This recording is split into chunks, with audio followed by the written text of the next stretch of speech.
Since he took office in January, nearly all of President Donald Trump's various cabinet appointments have been met with some form of scrutiny or criticism, amid a 10-month stretch that's involved scandals, firings, resignations, and reshuffles. But throughout it all, one of his most controversial picks, Environmental Protection Agency Director Scott Pruitt, has remained pretty low profile, at least in relative terms.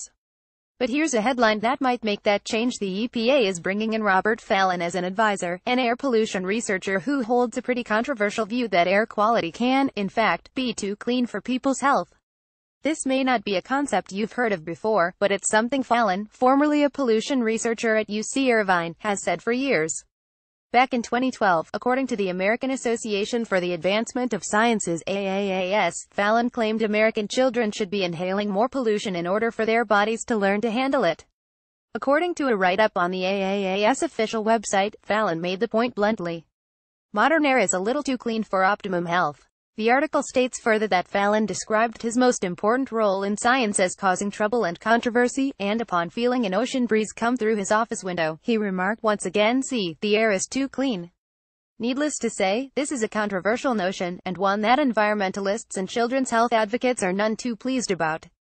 A 6-year-long study completed back in 2015 found that children raised in heavily polluted environments suffer from a 10% reduction in overall lung size, and exposure to airborne pollutants is increasing, viewed as one of the foremost causes of disease and premature death in the world. A study by the Lancet Medical Journal concluded that 1 in 6 deaths worldwide could be linked to environmental pollution, although that counts both airborne toxins and contaminated water. In total, the study arrived at a figure of 9 million premature deaths in 2015 alone, although some experts reportedly believe the real figure is likely far higher.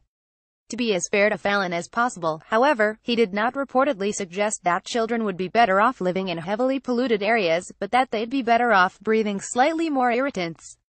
This isn't a position broadly shared in the scientific community. However, children are encouraged to avoid air pollution due to the damage it can do to their developing respiratory systems. Pollution stemming from automobile traffic has also been shown to have a negative impact on children's cognitive growth. It's also notable that Fallon opposed UC Irvine's decision to ban smoking on campus back in 2013. Himself a pipe smoker, Fallon condemned the move as social activism, and reportedly claimed he smoked tobacco to assist with his memory and concentration, according to the Orange County Register.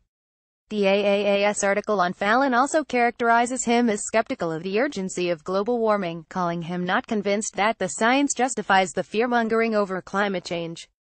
Pruitt, the EPA chief who's brought him into the agency, has a demonstrated history of climate change denial. Pruitt's selection to lead the EPA in late 2016 was met with extreme consternation by environmental groups, owing to his own antagonistic history with the agency.